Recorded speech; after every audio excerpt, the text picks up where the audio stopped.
Salut tout le monde, bienvenue à un autre épisode de Mes Deux Scènes Podcast où je vous parle de tout ce qui me passe par la tête au cours de la semaine, ce que j'ai vu, ce qui a retenu mon attention. Habituellement, c'est principalement du divertissement. Oui, je suis l'actualité, mais ça m'intéresse pas plus qu'il faut. Là, aujourd'hui, on est le samedi pendant que je filme ça. Puis là, j'ai vu hier ce qui s'est passé à la Maison-Blanche avec Zelensky, puis Trump, puis tout ça. Puis ils ont voté pour lui, ça fait qu'ils s'arrangent avec le problème. Moi, j'ai d'autres choses à me casser la tête avec. Comme par exemple, là, ce que je suis tout de suite. As-tu vu les belles couleurs, toi, hein? En direct, Bret Hart va venir me faire un sharpshooter bien vite. Je suis pas chez nous, je suis pas dans mon studio tout de suite, je suis présentement à Québec. Je suis venu voir un spectacle métal hier, je suis venu voir Ensiferum Corplicani pendant le Trollfest. Ça a été vraiment une belle soirée. J'ai découvert Trollfest, qui est un groupe assez bizarre, habillé en flamingo, mais très très drôle, très divertissant. Puis un bon groupe aussi. Il y avait Nini, aussi un groupe de la Taïwan qui a fait la première partie, qui a ouvert le show. C'était le fun. Je dois vous avouer que, autant que c'était le fun, pendant Corplicani, qui était le groupe qui fermait la soirée, j'ai pas resté jusqu'à la fin. C'était à peu près 5-6 heures de bout sur du ciment. Après un bout, là, j'étais comme, OK. Ce vieux ici a besoin d'aller s'assurer quelque part. Ça fait que je suis parti un peu plus tôt que le show, avant que le show est fini. Mais j'ai au moins vu Ensiferum, c'est vraiment le groupe que je voulais voir parce que Corplicani, je l'avais déjà vu une fois, une couple d'années aux États-Unis. Puis là, Ensiferum, c'était ma chance pour moi de les voir. Je pense pas que ça fait qu'ils viennent souvent en Amérique du Nord ou encore plus au Québec. Ça fait que j'ai dit que ça vaut la peine. Puis avec ça, ben là, ça m'a donné la chance de pouvoir aller faire de l'humour demain du côté de Lévis. J'étais invité pour une soirée humoristique, puis je l'apprécie. Ça fait que ça donne bien aussi parce que tout de suite à Québec, tempête de neige. Là, c'est pas mal fini, mais c'est pas beau, parce que pour aujourd'hui, étant donné que je n'avais pas grand chose, je pensais juste prendre ça relax, puis juste rester dans ma chambre d'hôtel. Mais je me suis aperçu que je ne m'étais pas acheté d'eau. Puis je me suis dit, ben, je peux attendre pour de l'eau. Je pourrais quand même que je passerais une coupe d'heure sans boire, mais après un bout, je commençais à être déshydraté. Ça fait que j'ai été prendre la route pour aller chercher de l'eau. Et en effet, les chemins sont pas beaux. Ça fait que le fait que je dois rester une journée de plus pour aller faire de l'humour, ça me sauve un peu parce que j'aurais pas aimé rouler dans ces chemins-là. Ça fait que demain, il annonce du beau temps. Ça fait que je vais aller faire mes jokes du côté de Lévis. Puis après ça, on va prendre la route pour tourner chez nous. Yes! Mais quand même, excité pour asseoir parce que si t'es fan de lutte comme moi, ben, tu le sais, c'est le Elimination Chamber PLE. Puis ça, tu dis ces événements-là. Avant ça, tu payais extra à chaque mois. Ça, c'était bon, de Netflix, ben, t'es accès. Ça fait que ça va être le fun de pouvoir écouter ça à partir de ma belle chambre d'hôtel qui s'appelle Licorice Room. L'hôtel que je suis, chaque chambre a un thème différent, I guess. C'est de ce que j'ai pu comprendre. Moi, la mienne, ma chambre, c'est Licorice à Québec. Belle couleur là. Style Bobette à Bret the Hitman Hart. Mais non, ça va être le fun. Juste dans ma chambre d'hôtel, pas gagner une coupe de billets. Ça fait, on va prendre ça relax, puis on va regarder qu'est-ce qui va se passer juste avant le fameux WrestleMania. J'ai pas trop d'attente pour cet événement-là à soir. Logique veut que John Cena gagne ça, puis il va au main event pour s'en prendre à Cody Rhodes. J'espère que non. J'espère que non. Je sais que c'est la dernière année que John Cena va faire de la lutte, puis on veut qu'il bat le record du nombre de championnats qui appartient ensuite à Ric Flair. Ric Flair, ça fait des décennies qui est le lutteur le plus couronné oui, de l'histoire de la lutte. Là, ça fait qu'on veut donner ce record-là à un autre, qui va être bien sûr John Cena. Après ça, on liste, si je me trompe pas, si mes calculs sont corrects, si j'ai compté comme il faut, je pense Randy Rhodes, pas Randy Rhodes, Randy Rhodes. Going off the rails on a crazy train. Randy Orton serait le prochain à battre le record. Ça veut dire que lui devrait avoir au moins 18 ceintures de championnat au cours de sa carrière, qui n'est pas encore fini pour John Cena. Je pense qu'il aurait pu lutter encore un petit bout, mais il commence à prendre de l'âge, commence à perdre ses cheveux. Hollywood le tient plus occupé. Ça fait que c'est comme là, il dit hey, c'est ma dernière année, je vais être partout. On l'a vu à un Raw, on l'a vu au Royal Rumble, puis puis là, on va le voir demain au Elimination Chamber. Ça fait que déjà là, en partant comme champion, on veut tout ça. Quelqu'un qui sera jamais là parce qu'il est occupé à filmer. Puis si tu te demandes pourquoi qu'il lutte pas et il filme pas en même temps des films, c'est que The Rock, à un moment donné, il a fait ça. Il était parti de WWE pour aller à Hollywood. Puis à un moment donné, il a commencé à faire un programme avec John Cena. Ils ont headliné 2 WrestleMania back-à-back. Puis pendant ça, ben, il était après filmer un film, puis à un moment donné, ben, il s'est blessé. Rien trop de sérieux, mais ça lui a pris une couple de semaines pour se remettre sur ses pieds. Puis ça, ben, du côté de Hollywood, ça a tout repoussé la production, puis réalisation, puis tournage d'un film qui a coûté ben des millions. Ça fait que le studio de production, après, ils ont dit, écoute, tu luttes ou tu fais des films, mais tu fais plus les deux. Ça, c'est fini. Ça fait que c'est pour ça les lutteurs, quand ils vont tourner des films, ben, ils sont pas dans le ring, ou si ils sont dans le ring, ben, ils sont pas prêts à tourner de film. On veut pas risquer justement que quelqu'un se blesse, puis ça retarde toute une production, puis ça coûte des millions au studio avec ces films-là qui coûtent déjà assez cher. Ça fait que c'est pour ça que présentement il était en Hongrie, si je me trompe pas. Après tourner un film, là, il revient pour Elimination Chamber. Encore une fois, j'espère que c'est pas lui qui va gagner ça. J'espère que ça va être. Tant qu'à moi, j'irai avec CM Punk. CM Punk, c'est comme lui aussi commence à prendre de l'âge. Il a jamais headliné, il a jamais été main event pour un WrestleMania. Il est ce qu'on appelle en anglais injury prone. Il est susceptible aux blessures. L'année passée, c'est comme ça qu'il a commencé l'année. Il a fait le Royal Rumble, puis il a été blessé jusqu'au mois de juillet, mois d'août. Ça fait que c'est lui, sa chance d'être main event à WrestleMania, cette porte-là commence à se former assez rapidement. Ça fait, d'après moi, ça serait une idée de justement lui donner la chance d'être au top du WrestleMania qui s'en vient le mois prochain. Mais je sais qu'ils sont un peu en train de paniquer parce que les billets ne se vendent pas aussi bien qu'ils voulaient de côté de Las Vegas. Mais on va dire les prix. J'ai pas checké, mais tout le monde justement critique les prix de ces billets-là qui sont apparemment assez exagérés. Mais étant donné que moi je vois pas, je check pas ça. Mais en ce jamais, on peut peut-être nous surprendre parce que du coup, c'est du côté du Royal Rumble, on nous avait surpris avec Jay Uso. Puis ça, c'est une belle surprise au Royal Rumble parce que celui des femmes, le Royal Rumble, était quand même assez décevant, là, surtout quand Charlotte Flair, tu savais depuis le mois de novembre qu'elle allait gagner puis que tout allait être lui donné sur un plateau d'argent. Tu sais qu'à WrestleMania, elle va devenir championne puis that's it. Ça fait que ça, c'est plate quand tu sais qu'il n'y a pas de surprise puis tout est évident déjà. Ça fait que ça coûtait cher justement à la qualité du Royal Rumble du côté des femmes parce que l'événement en tant que tel était bon. Il y a eu un bon Rumble, mais le fait qu'on savait d'avance que ça allait être gagné par Charlotte Flair, tu sais, ça enlevait à la magie un peu. Puis je pensais qu'on allait là du côté des hommes, mais on a décidé d'aller avec une surprise. Parce qu'à un moment donné, ça, on a eu CM Punk, Roman Reigns, John Cena, puis Seth Rollins, un après l'autre, arrivé dans le Rumble, puis tu savais que ça allait être ceux-là qui allaient gagner. En tout cas, tu l'imaginais, ça allait être ça. Puis finalement, ils ont été nous surprendre avec Main Event Jey Uso. Yeet! Euh, Hey, parlant de la lutte, là, euh, oh, je comprends pas pourquoi Triple H, c'est lui qui mène tout ça, puis qui il laisse passer la musique dégueulasse qui est associée aux lutteurs tout de suite, là, comme avec Death Rebel, je sais pas trop l'organisation qui a fait affaire avec pour justement créer les musiques d'entrée pour les lutteurs, ça n'a aucun sens. Ça, c'est important pour les lutteurs, justement, d'avoir une bonne musique que le monde va reconnaître. En fait, une entrée justement où ils vont connecter en partant avec la foule, parce que si tu connectes pas avec la foule, tu peux avoir le match du siècle, le monde ne connecte pas avec toi, ça va passer dans le beurre parce qu'il n'y aura pas d'intérêt, parce que justement la connexion publique avec le lutteur, si elle n'est pas là. Mais si, je veux dire, surtout Triple H, je dis ça parce que Triple H, pendant sa carrière, il y a eu 3 chansons enregistrées par Motorhead avec The Game, euh, Line in the Sand, quand il était avec Evolution, avec Ric Flair, Batista, puis Randy Orton. Puis ensuite, il y a eu King of Kings. Puis ça, c'était enregistré par Motorhead, mais c'était pas composé par Motorhead. Ces chansons-là étaient composées par Jim Johnson, puis c'est lui, pendant longtemps, des années 80-90, c'est lui qui s'occupait justement des musiques d'entrée. Puis, juste te donner une idée, si t'as Netflix, va écouter le Monday Night Raw du 4 janvier 99. C'est le Monday Night Raw que Mankind, Mick Foley, a gagné la ceinture de champion pour la première fois dans le main event contre The Rock. C'est un match pas de disqualification. Puis à un moment donné, la Corporation, Vince McMahon, Shane, tout ça, essayaient d'aider The Rock, qui était heel dans ce temps-là, à gagner. Puis là, D-Generation X, eux, essayaient d'aider Mick Foley à gagner, Mankind dans le temps.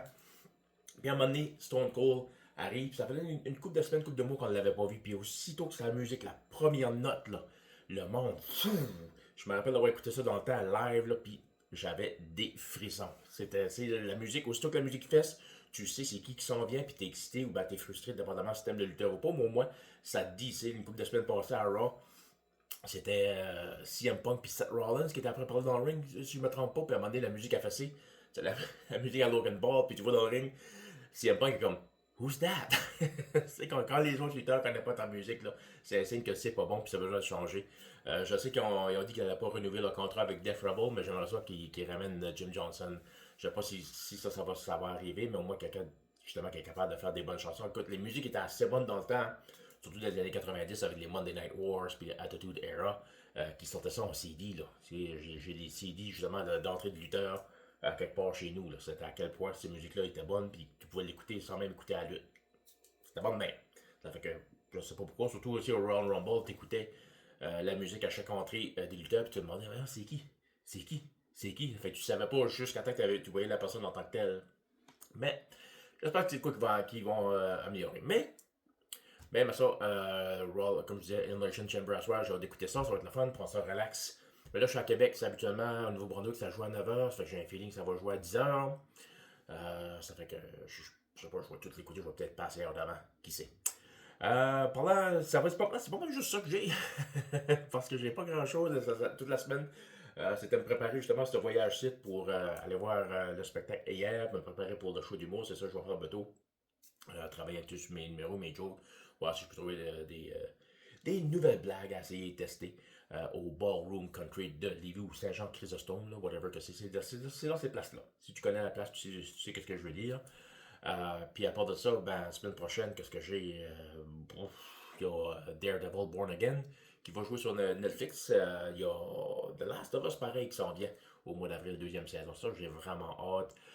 Last of Us qui est basé sur un jeu vidéo du même nom sur PlayStation. Puis la deuxième saison s'en vient. Puis si t'as écouté, pas plus si t'as écouté, mais plutôt si t'as joué les jeux, si t'as joué à Last of Us Part 2, tu sais que cette deuxième saison-là va être émotionnelle, pas à peu près. C'était. Tu en avais des frissons juste à travers un jeu vidéo. Fait qu'imagine d'une série avec des vrais personnages, des vraies personnes, là, ça va être malade. Mais plus proche, c'est Born Again, Daredevil qui s'en vient.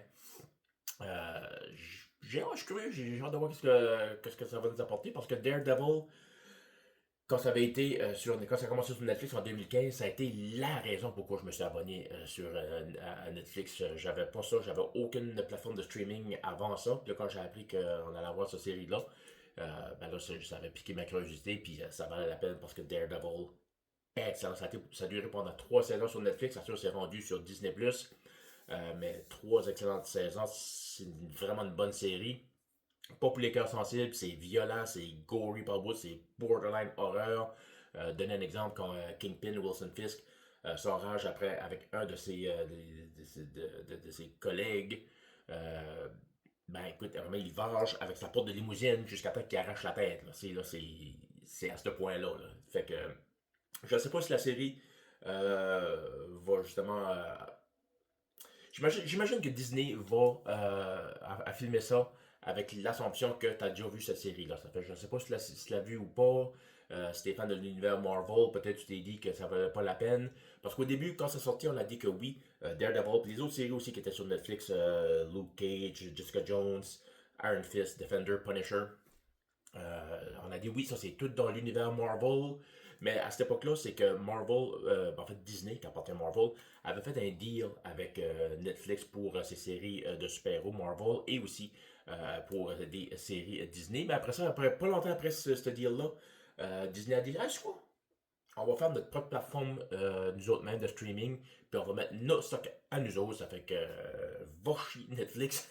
C'est pour ça que les gens, quand ont suivi ces séries-là, quand vous avez vu que ça a tout à couper sec, parce que les séries-là, ça pognait, c'était populaire, puis ça valait la peine. Même Iron Fist, où la première saison était comme bizarre un peu, la deuxième, là, ils étaient rachetés beaucoup, puis ça avait fini.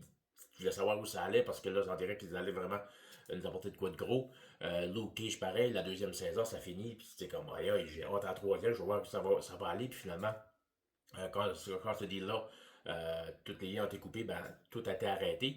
Puis dans le deal aussi, c'est que ça prenait une couple d'années pour Marvel pour avoir le droit à ces personnages-là, Daredevil, Luke Cage, Jessica Jones, Iron Fist, qui deviennent aussi les Defenders à quelque part. Ça fait que c'est pour ça qu'on a été longtemps sans vraiment les voir. Mais c'est des séries que je te recommande avec Daredevil. Les scènes de combat sont juste malades. Là. À chaque épisode, à chaque saison, je devrais dire, il y a un épisode où tu as des scènes de combat qui est juste une prise de vue, là. C'est juste un plan de caméra. Tu sais, des fois, tu vas, tu vas voir une scène, ça va couper d'un autre angle, ça, mais là, ça coupe jamais. La caméra suit l'action. C'est une scène, une caméra pendant 10-15 minutes, des combats dans des corridors, puis tu vas dans les chambres, puis ça arrête jamais, puis c'est juste hallucinant à voir ça. C'était vraiment, vraiment réussi. Puis ça fait que ça, c'était bien fait de ce côté-là. J'ai hâte de voir aussi dans Born Again s'il va nous montrer ça aussi à quelque part. C'est des séries que je te recommande. Vraiment, vraiment, là. Parce qu'à quelque part, on me dit, si t'as pas écouté ces séries-là, ça fait quand toi, t'as vu Spider-Man No Way Home, ou t'as vu Hawkeye, puis on a montré Matt Murdock, puis on a vu Wilson Fisk dans No Way Home, puis euh, Hawkeye, respectivement, qui est bien sûr la série, sur Disney+. Toi, ça t'a juste passé par-dessus la tête, là. Tu sais, moi, quand écouté les séries, quand j'ai vu ces personnages-là, wouh! C'est là. Je me rappelle au cinéma No Way Home, quand on a vu Matt Murdock qui parlait à Peter Parker. Hey, là, ça a applaudi puis ça criait dans la salle de cinéma. Ce film-là, j'ai été le voir en avant-première, puis c'était comme. C'est quasiment un show. Là. C'est le monde. Ça applaudissait, ça criait, il y en a qui se levaient pour applaudir. C'est à c'est à ce point-là. Là. Ça fait que ça, c'est le genre de surprise que je sympathise un peu avec toi que t'as pas pu apprécier ça à 100%, là, mais tu peux quand même te racheter parce que là, sûr, comme je te disais, ces séries-là ont switché de Netflix à Disney, ça fait qu'ils sont toutes là. Puis même, écoute, je t'en parle, puis ça me tente de réécouter Daredevil en fait, les 3 saisons. Dans la deuxième saison, c'est là qu'on a eu The Punisher, puis le personnage a été tellement aimé que Netflix va faire ensuite 2 saisons de Punisher, puis là, apparemment qu'il y a un spécial qui s'en vient du Punisher quelque part cet automne ou cet hiver sur Netflix, ça fait que je suis content de ça. Ça fait que c'est pour ça que les acteurs que tu vois, pourquoi le monde est content vraiment de les voir, c'est parce que les gens qui ont suivi toutes ces séries-là sur Netflix, ben on sait qu'il y a une certaine continuité, puis c'est le fun de les voir parce qu'il a fait une bonne job en partant. Ça fait que c'est ça qui est pas mal de fun. À part de ça, quoi d'autre? Je pense que c'est pas mal tout ça. Je pense que c'est juste ça. Hey, j'en ai parlé sur ce page sur Chasseur Média que je voulais faire des vlogs ici et là quand je fais des choses intéressantes parce que j'ai pas une vie intéressante. Là. C'est pas l'action 24 heures sur 24. Oui, je suis occupé, mais habituellement, c'est quand même assez plat. C'est des affaires que je dois faire justement pour qu'à un moment donné, les choses deviennent un peu plus excitantes. Mais je me suis dit à chaque fois que j'ai un voyage de quoi de même, je veux vlogger. J'avais commencé un vlog au mois de janvier quand j'étais pendant le festival d'humour Hopcap, que j'étais occupé à faire des spectacles un peu partout à travers Moncton. J'en avais à Saint-Jean aussi. Mais là, il faisait pas beau, il y avait beaucoup de neige, il faisait frais, c'était pas le fun à filmer, fait que j'ai abandonné le projet.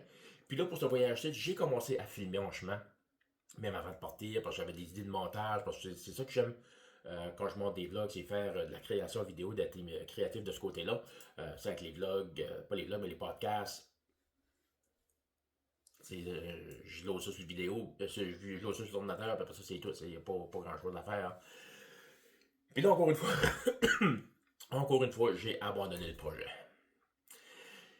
J'ai plus le courage de me filmer en public, ça me met mal à l'aise.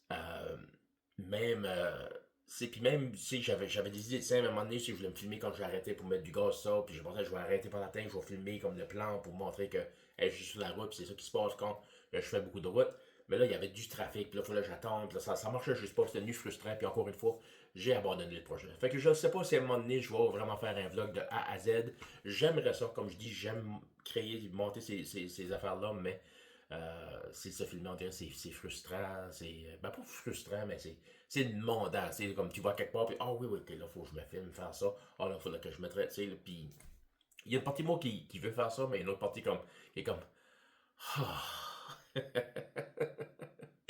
fait, je sais pas, je l'espère, j'aimerais ça avoir de quoi, justement, de filmer, mais peut-être aussi qu'il va faire plus beau, comme je dis, là encore aujourd'hui, c'est une tempête à Québec, ça fait de ce côté-là, c'était pas le fun. Hier, j'étais au show, puis quand je suis parti de Moncton, il faisait beau, fait que je m'ai pas porté de manteau d'hiver, juste mon petit hoodie Comic Con. Fait que là, chaque fois je gèle. Fait que c'est pas le fun de filmer quand après. Juste grelotter. Fait que je pense que c'est ça pour mes 2 scènes pour cet épisode-là de podcast. Donc, mon bon copain, Jonathan, qui m'a dit que c'est pas vraiment un podcast parce que j'ai pas de version audio. C'est un bon point.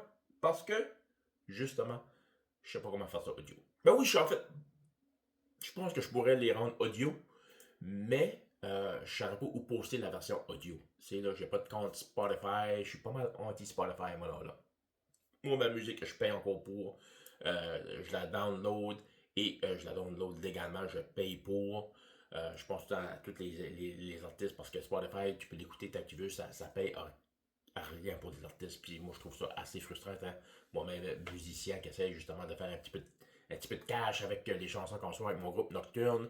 Je me prépare un album solo, en fait un album métal que j'aimerais sortir cette année. Peut-être, je suis après un peu de regarder ça, puis ça sera possiblement pas avant 2026, mais c'est le côté musique que je travaille là-dessus.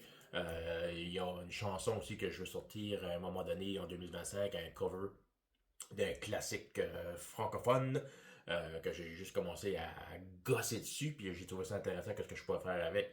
Ça fait que, bien, je sais que au moins je vais avoir du fun à faire ça, mais je ne serai pas payé, j'aurai pas d'argent en retour. Là, ça fait, puis Spotify, ben, c'est une des raisons principales. Puis moi, le fait de voir que j'ai des amis qui disent, écoute, moi j'ai pas acheté, j'ai pas payé pour de la musique, ça fait des années parce que tout est sur Spotify, je suis comme, ah, man, ça fait que je sais pas. Mais je vais aller voir Jonathan à un moment donné ce printemps parce que Jonathan, qui je l'avais déjà dit, lui, podcast Brand Josette. Puis j'ai après pensé à ça, puis Jonathan, je pense que c'est le plus gros podcast au Nouveau-Brunswick. Le Brand Josette, là, je pense que c'est le Mike Ward sous écoute du Nouveau-Brunswick. J'essaie de penser à quelqu'un d'autre qui fait ça. Je, je trouve personne, là. Ça fait que. Go, mon Johnny. Mais non, c'est ça, je vais aller faire un épisode avec lui. Ça va être pris 5. J'ai été là 4 fois déjà. La dernière fois, c'était en 2021. Puis justement, j'ai regardé l'épisode un petit peu.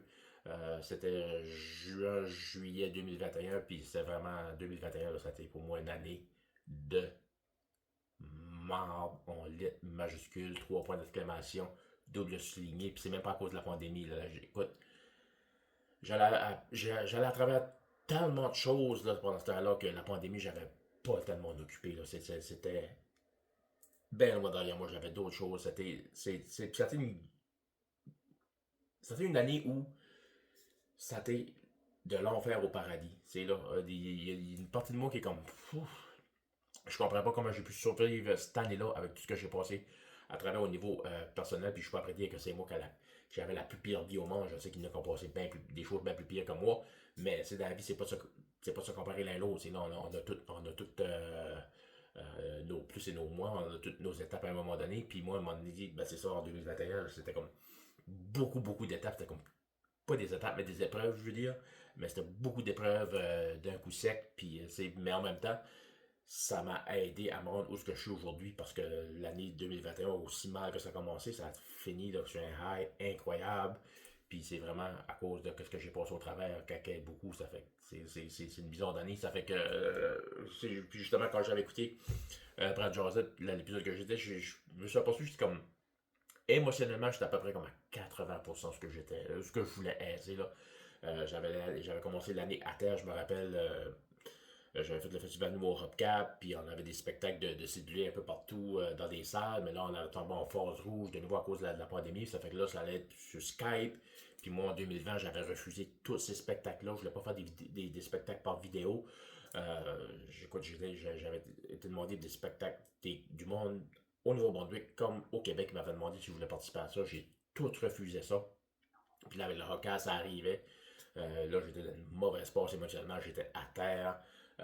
Écoute, avant de passer, tout le monde dans la loge, tout le monde jasait avec eux. Moi, j'essayais de jaser avec le monde, mais j'étais beaucoup comme dans mon coin après revenir mes lampes. Puis quand je trouvais pas, j'allais à la toilette broyer en cachette.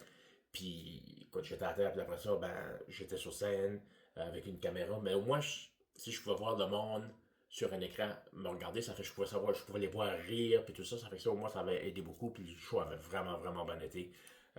Mais, j'étais à terre. Mais pas longtemps après, justement, étant donné que j'avais eu comme des beaux mots d'encouragement, ben ça m'avait aidé justement à me remettre sur mes pieds et à dire, OK, il faut que je vais chercher de l'aide, faut que je me rebâtis à zéro, puis c'est de la mi-quarantaine, c'est pas évident, là. Ça fait que j'ai fait ça, fait qu'à un moment donné, Jonathan m'a invité, puis j'ai été, puis justement, j'en ai parlé un peu. Puis depuis ce temps-là, ben écoute, ça va faire 2021 à 2025, ça va faire 4 ans. Là, il s'en a passé beaucoup de choses. Ça fait que je vais aller en parler. Puis je pense que ça va être une grosse épisode de Brand Josette. Mais qu'on enregistre ça là, ça va être quelque chose. Ça fait que là-dessus, ben écoute, je vous souhaite une belle semaine. Puis on se reparle, on se reparle lundi pour reprise de vue où je vous parle du film The Gorge, un film qui est pas au cinéma, qui aurait dû être au cinéma. Je comprends pas pourquoi ça n'a pas été au cinéma, parce que c'était un excellent film. Ce film-là m'a surpris, côté qualité, côté histoire, il m'a surpris. Le film m'a surpris. Mais je vous en dis pas plus. J'en parle lundi à prise de vue. Puis ben là-dessus, ben, salut!